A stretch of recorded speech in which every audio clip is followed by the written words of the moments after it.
Saludos nuevamente. Nos reencontramos para ver una nueva selección de libros para recomendar.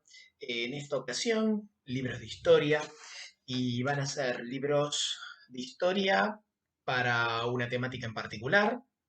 Podría decirse la realidad para un caso particular, que es eh, 5 libros que nos ayuden a entender mejor qué fue la Unión Soviética. Para eso hemos, por supuesto, utilizado, como siempre, una serie de criterios que paso a aclarar. En primer lugar, como siempre, estamos hablando de libros, hablo de libros que yo haya leído. Hay libros que todavía no leí, por eso, en buena medida por eso no fueron incluidos. Un caso, por ejemplo, del libro que no leí todavía sobre el tema, porque opté por otros o privilegié otros, es el libro de Robert Service, de Historia de Rusia en el siglo XX, uno como de los manuales de referencia de las últimas décadas, independientemente de que uno pueda estar más o menos de acuerdo con su perspectiva, pero es una obra de un historiador profesional que ha investigado y que ha hecho una investigación con una base empírica importante. Bueno, no lo incluí porque no lo he leído todavía. En segundo lugar, excluí libros que trataran específicamente de la Revolución Rusa. O sea, que limitaran su, o sea, sí, que limitaran su objeto de estudio, o cuyo recorte fuera el proceso revolucionario, los primeros momentos de, el, de el gobierno bolchevique,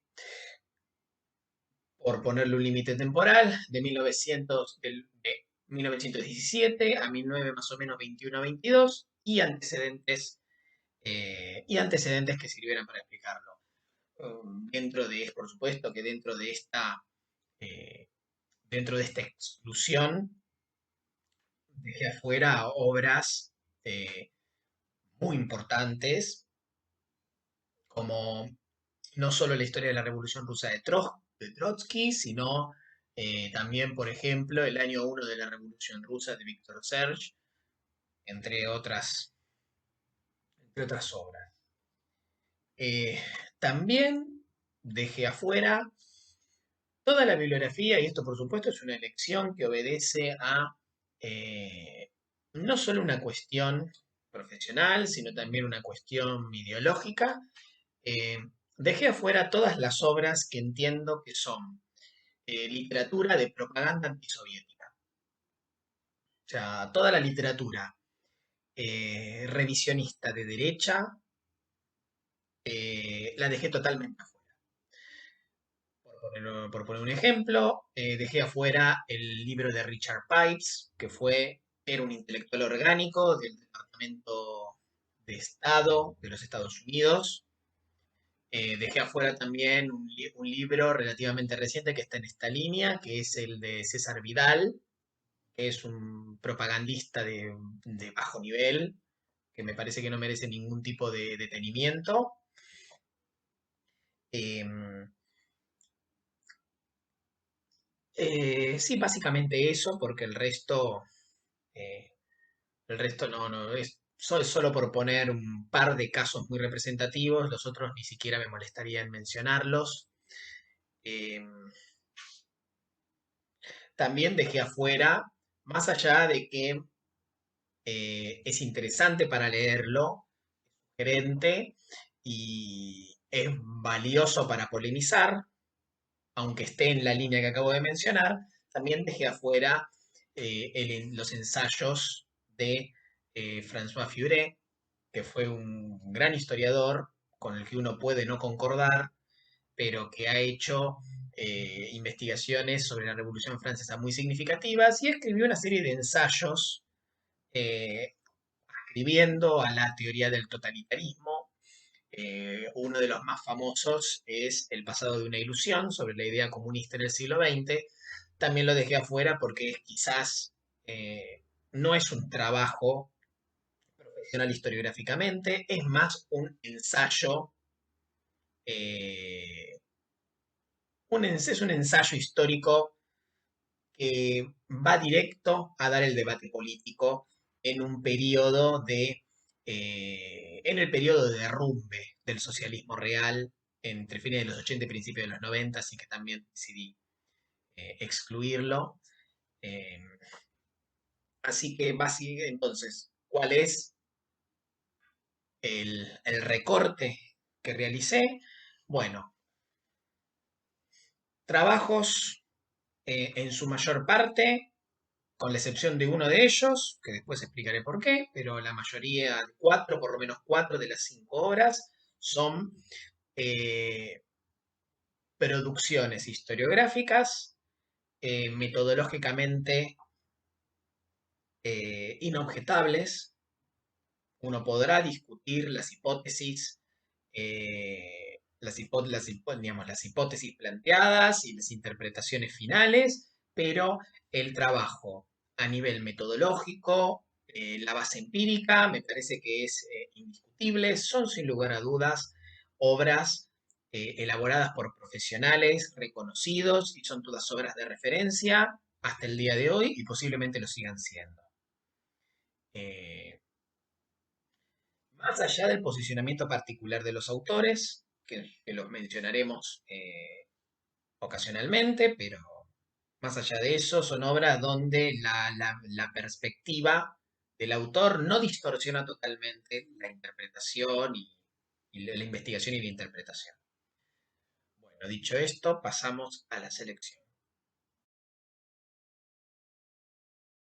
Primera obra, La historia económica de la Unión Soviética de Alec Nove.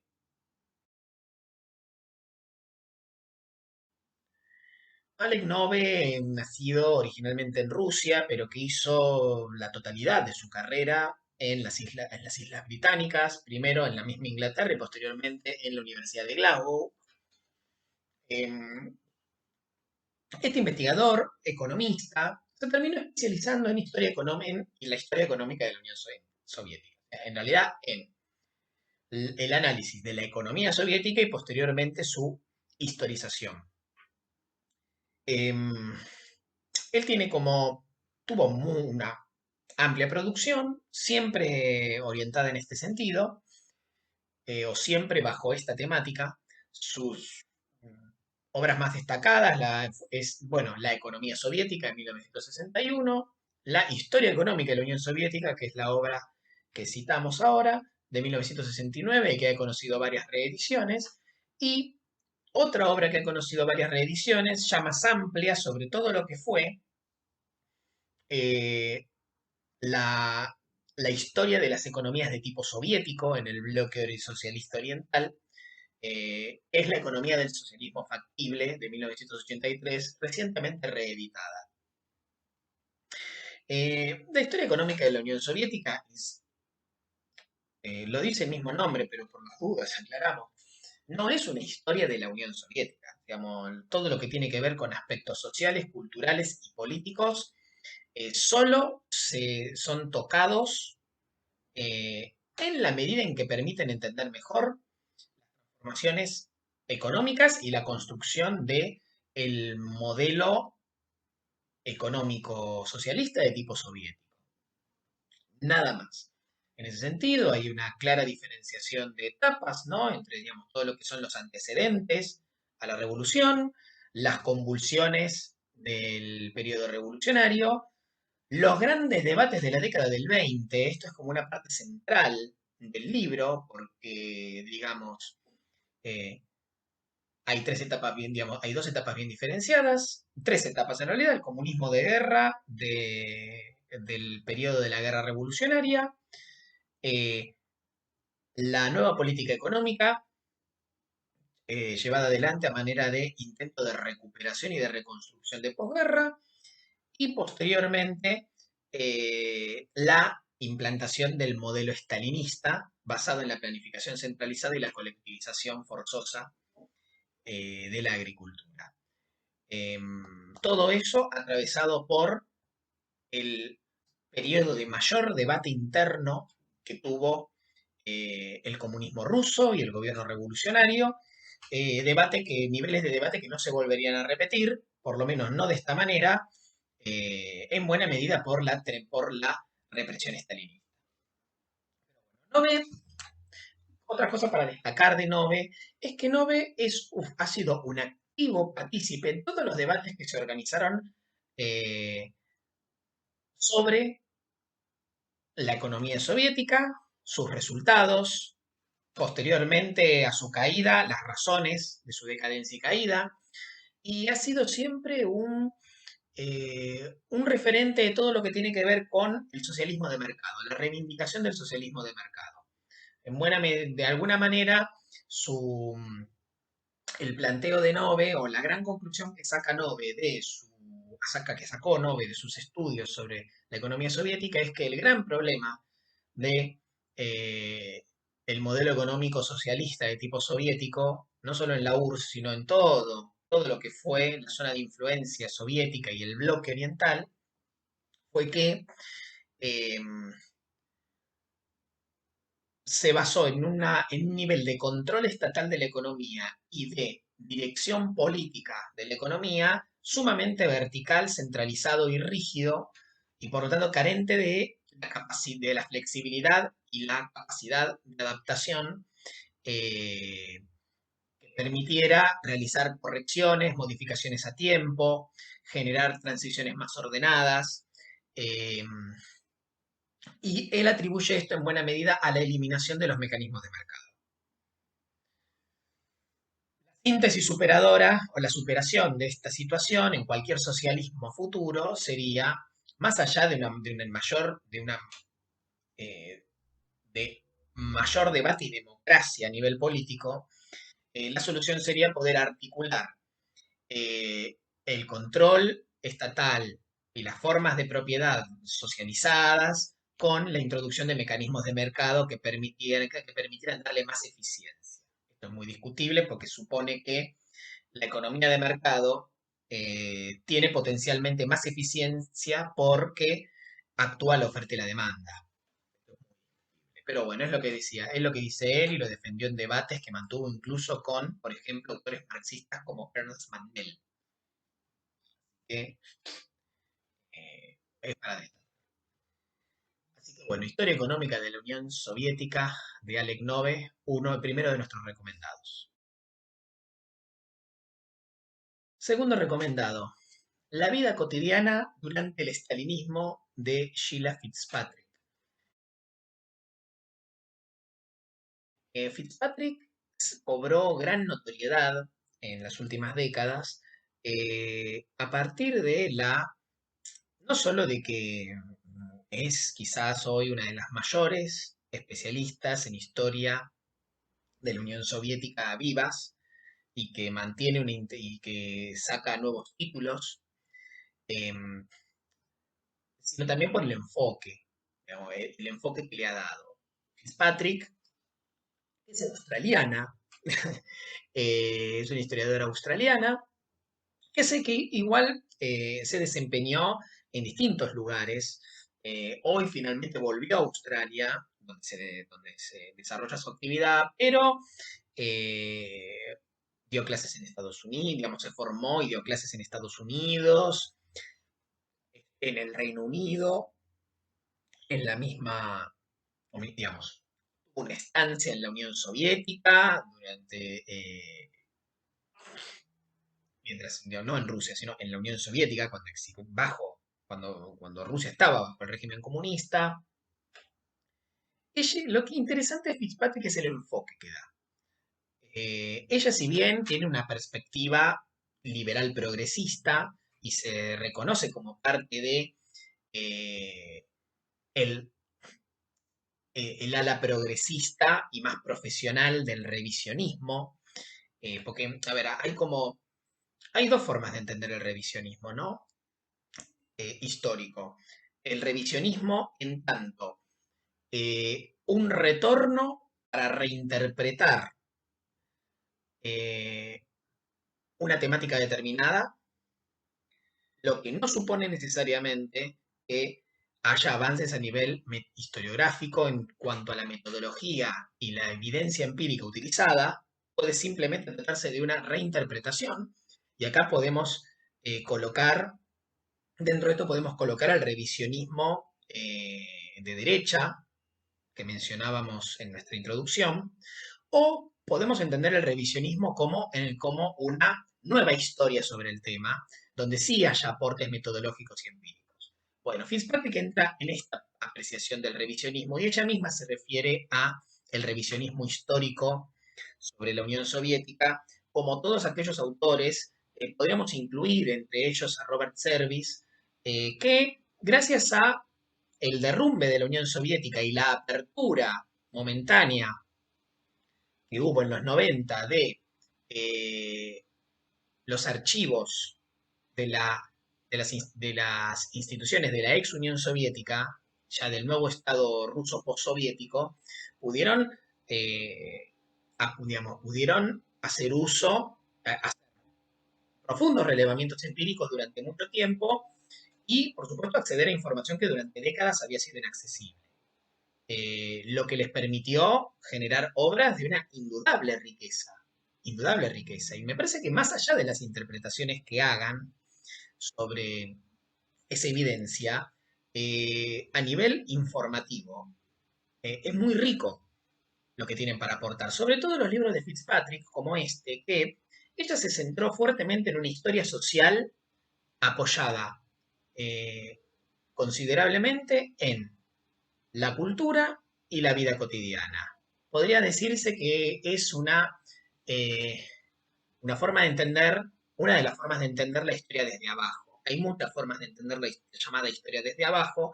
Bueno, la forma de entenderlo de Fitzpatrick es yo quiero ver la vida cotidiana y las expresiones culturales. O sea, cómo vivían, digamos, cómo vivía la gente común, cómo vivía el pueblo bajo este régimen. O sea, quiero salirme de la cuestión del sistema político, de las grandes cuestiones alrededor del sistema político y económico, de las grandes decisiones, de las grandes figuras, de los debates de la dirigencia política y de lo que sucede con el aparato estatal. Y quiero descender a la repercusión que eso tenía en la vida de los ciudadanos soviéticos. Bueno, este libro es una buena demostración de eso. eh, tiene, es bastante diverso en cuanto, digamos, no profundiza demasiado no hace un recorte tan exhaustivo sobre, o mejor no hace una investigación tan exhaustiva alrededor de un recorte limitado, sino que es bastante amplia la obra. Va desde la cuestión de la organización del partido, el tipo de militante que se trataba de formar y cómo fue cambiando esto durante la década del 30, cómo era, cómo eran, cuáles eran las pautas de consumo, cómo era el consumo, cuál era el lugar de la mujer y de la familia, eh,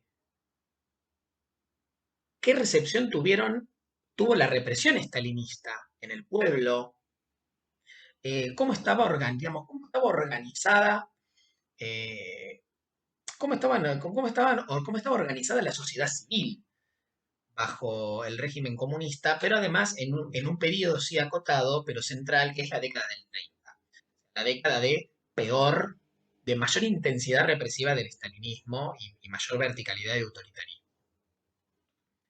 Bueno, otras cosas que podemos decir de Fitzpatrick, bueno, podemos mencionar, además de esta obra, cuáles son las otras grandes obras de ella. Bueno, su primera gran obra reeditada recientemente es sobre la Organización Soviética de la Educación y la Cultura bajo Lunacharsky.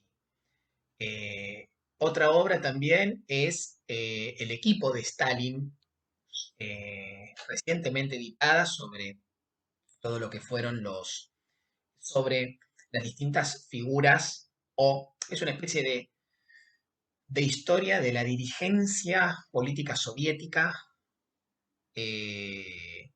bajo el estalinismo y hasta el inmediato post-estalinismo.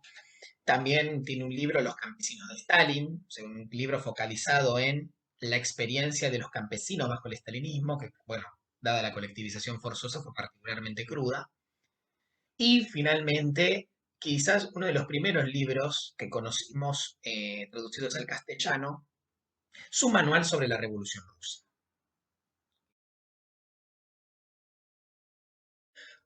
Tercer recomendado, El siglo soviético de Moshe Levin. Moshe Levin, que digamos, nació en lo que sería Lituania, hoy, que en su momento era parte de Polonia, cuando nació en 1921, momento donde las fronteras iban de un lado para el otro, no había frontera que durara 2 años en Europa. Eh, Moshe Levin tuvo una vida muy agitada, no se le puede negar que quizás es, junto con otro autor que veremos más adelante, son, eh, son es realmente un historiador que antes de ser historiador la vivió, porque bueno, él,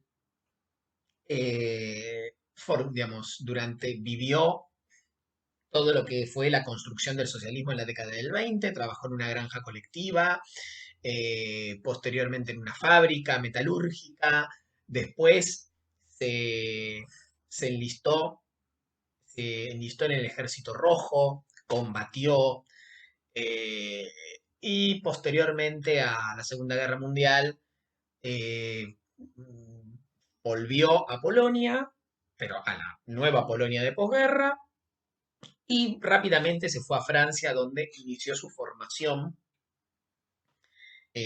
como historiador, que completaría en Israel, y en Israel primero y en Francia posteriormente. En Israel creo que la licenciatura y en Francia el doctorado. Y a partir de ahí comenzó una carrera como investigador que dio títulos, la mayoría de los cuales lamentablemente no está disponible en castellano. O sea, es un autor del cual todavía hay mucho para editar en castellano y que valdría la pena hacerlo. Tiene bueno, un libro, es Campesinos rusos bajo el poder soviético, de 1968. La última lucha de Lenin, en 1968 también. eh, la formación del sistema soviético, de 1985, pero la obra que nos trae es como su última, es como, es como el epílogo de su carrera y la gran obra de cierre, ya falleció Levin, es El siglo soviético, de 2005. Es una especie como de ensayo de síntesis de todas las investigaciones que hizo. O sea, no es un libro, una obra de investigación acotada, sino que es una obra general de síntesis, una especie como de balance de sus investigaciones, donde él se permite intervenir en el debate sobre qué fue la Unión Soviética, dando una serie de lecturas o de planteando una serie de hipótesis que son las que fue construyendo y terminó defendiendo hasta sus últimos días. Un hombre siempre identificado con la izquierda.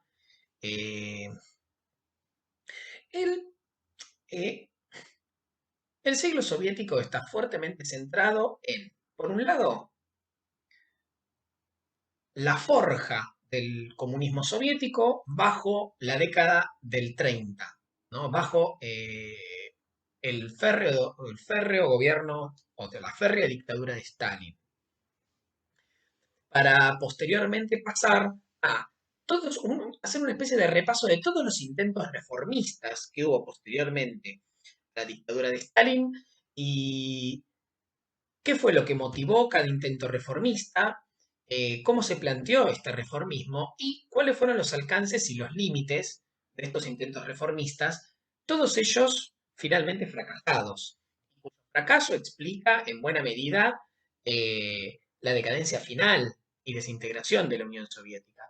Pero hay dos cosas que me parecen muy importantes, hay varias, pero las dos que yo señalaría en esta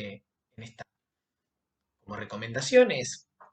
Primero, a Lenin le caían muy mal los revisionistas de derecha, entendía que buena parte de la literatura sobre la de la literatura y de la historiografía sobre la Unión Soviética propaganda, no, era propaganda antisoviética, ya sea afín a una política neoconservadora impulsada por los Estados Unidos, o ya sea con buenas o malas intenciones, dentro de lo que fue el debate sobre el totalitarismo.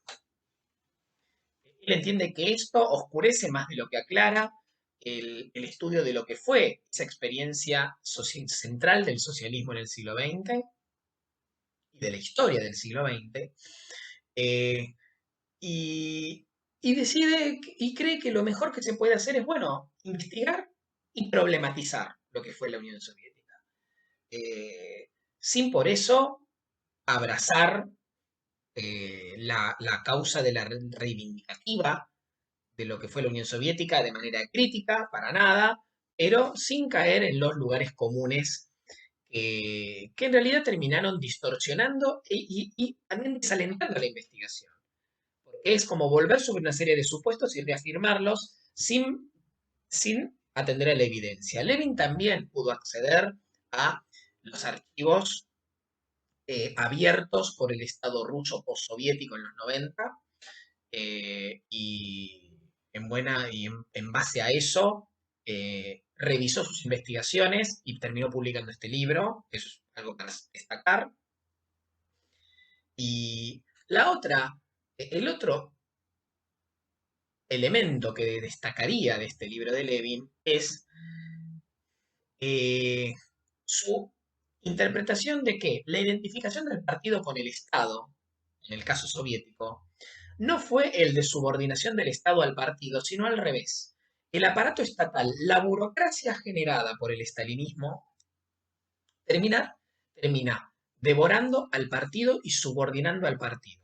Hay como un primer acto que es el vaciamiento y debilitamiento del partido por la represión estalinista. Stalin, para concentrar poder, debilita, desmantela y vacía al partido. En un segundo acto, Stalin construye la formidable burocracia soviética. Y en un tercer acto, posterior a Stalin, la burocracia soviética, el aparato estatal soviético, la famosa burocracia, termina subordinando a este partido debilitado. Y esta ausencia de debate interno, de vida partidaria activa, explica en buena medida el fracaso del reformismo en la Unión Soviética.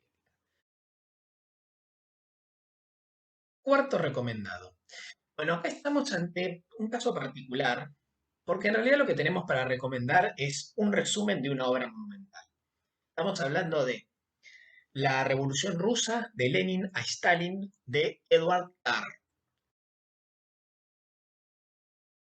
Carr fue un historiador británico, eh, periodista también, y que buena parte de su trabajo, es como que dividió su trabajo en dos grandes temas. Uno fueron las relaciones internacionales. Fue como uno de los grandes, eh, digamos, un factotum de las relaciones internacionales, un hacedor de lo que es las distintas líneas de investigación en relaciones internacionales en Gran Bretaña. Tengamos en cuenta que él eh, digamos, vivió nació en 1892 y murió en 1982, con lo cual atravesó sobre todo la primera mitad del, del siglo XX, lo que explica su lugar en la formación de todo lo que es la historia de las relaciones internacionales en Inglaterra. Además, él trabajó en el Foreign Office de Gran Bretaña, fue delegado en la Conferencia de Paz de París, eh, así que estamos hablando de la Conferencia de Paz posterior a la Primera Guerra Mundial, lo que pone fin a la definitivo y lleva adelante las negociaciones de la Primera Guerra Mundial o de salida de la Primera Guerra. Em, También, claro, gracias o a partir de su desempeño en esta función, empieza a tener contacto con Europa del Este, y claro, a partir digamos, al vivir por su experiencia en esta región, y su contacto con la sociedad y la cultura de Europa del Este, termina como apasionándose con la historia y la cultura de Rusia en particular. A partir de lo cual va a abordar la segunda gran temática de su carrera, que es la historia de la Unión Soviética. Es la obra, es la obra más conocida, es la obra más voluminosa que tiene. No, no es la más conocida, porque lo más conocido de él es una especie como de manual de historiografía, que se llama ¿Qué es la historia? O mejor dicho, más que de historiografía, no es un manual de historiografía, es un manual de metodología de la historia, que es un auténtico bestseller, aparece también incluso en colecciones que se venden en paradas de diarios y revistas. Es impresionante la difusión y las ediciones que tiene ese libro. Eh, pero mm, después de ese libro, la obra más conocida de él es la que presentamos ahora, es el resumen que hace de la historia soviética entre la revolución y los inicios del estalinismo o la gestación del estalinismo a fines de la década del 20. O sea, lo que es la década de la revolución, guerra revolucionaria y primera construcción del socialismo. Y que por supuesto marca el conflicto y posterior el conflicto revolucionario y el ascenso de la figura de Stalin durante la década del 20 en el marco de los intensos debates del partido bolchevique. Esta obra es un resumen, y es, digamos, un resumen convencional, digamos, la estructura no es una estructura muy temática, va, eh, sigue el orden cronológico de los acontecimientos, pero con bastante información y desarrollados de una manera bastante simple, de manera tal que uno entiende en qué consistieron los conflictos, los debates y la organización de la Unión Soviética y la construcción del socialismo.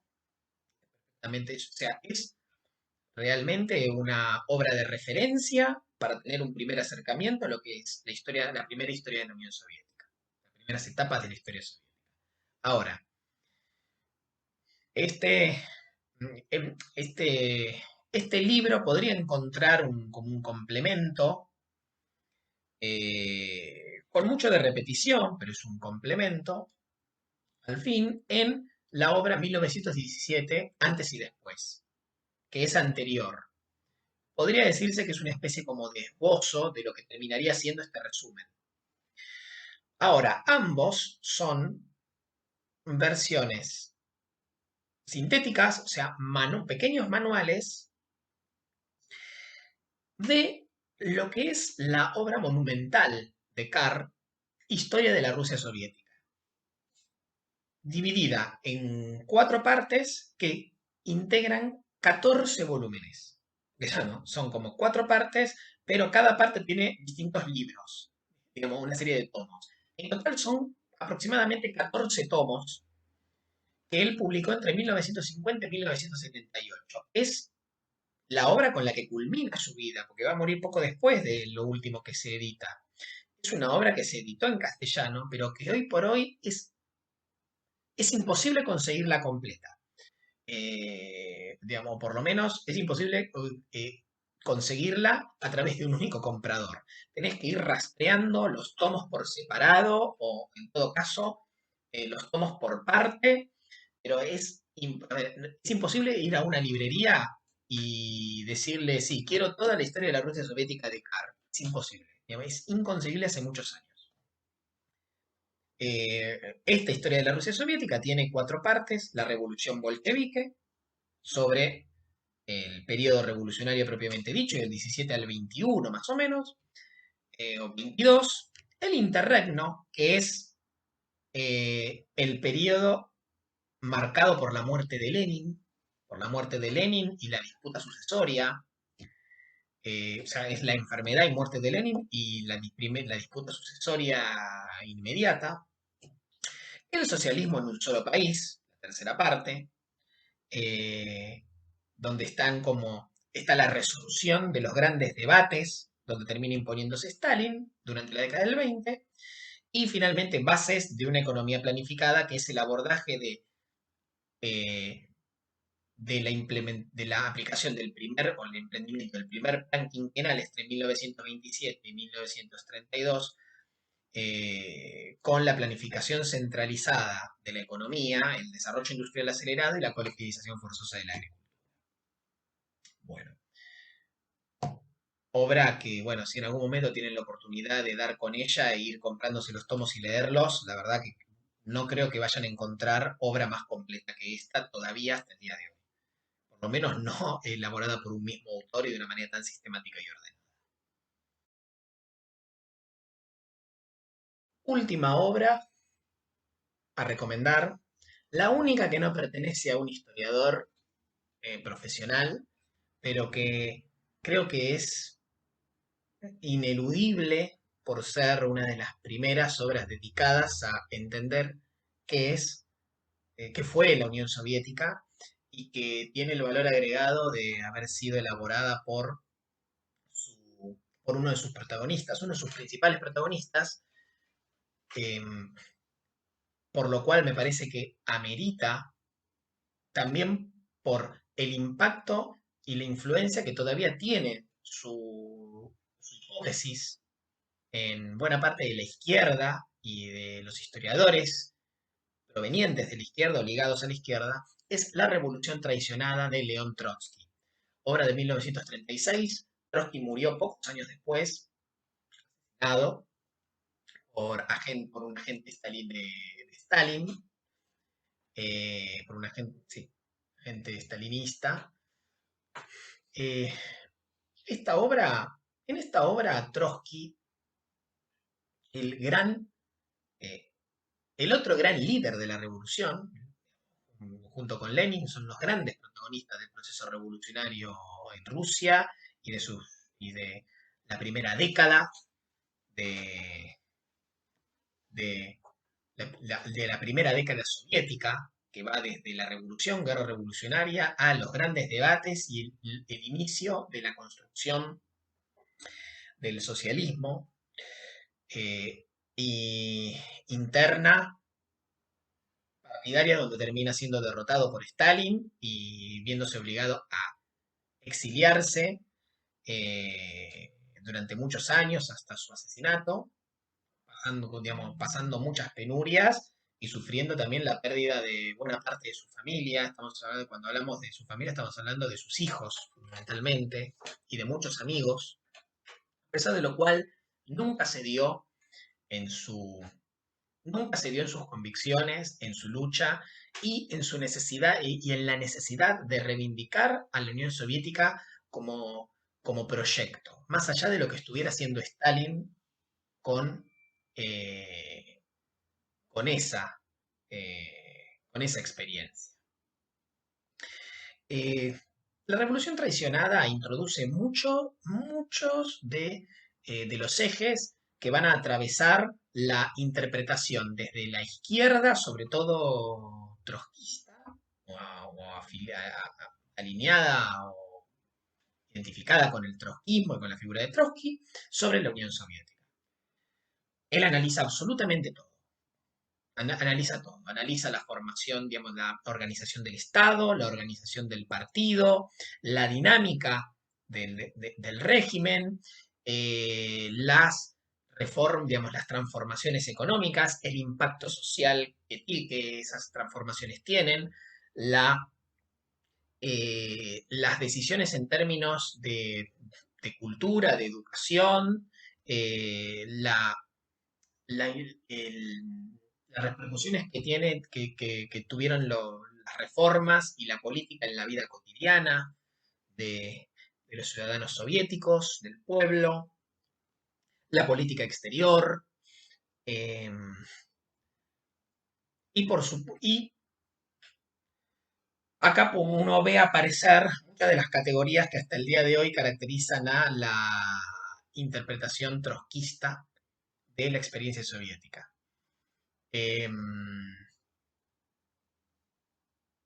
el estalinismo como una reacción termidoriana, o sea, como una suerte eh, de reacción conservadora dentro de la revolución que termina llevando a la construcción del socialismo en una dirección incorrecta, que, que le da fundamentos inestables y débiles al socialismo soviético, su crítica a la estrategia del socialismo en un solo país, Stalin, que siempre, que por supuesto, en el gran debate de los años 20 se oponía a la propuesta de Trotsky de la revolución permanente,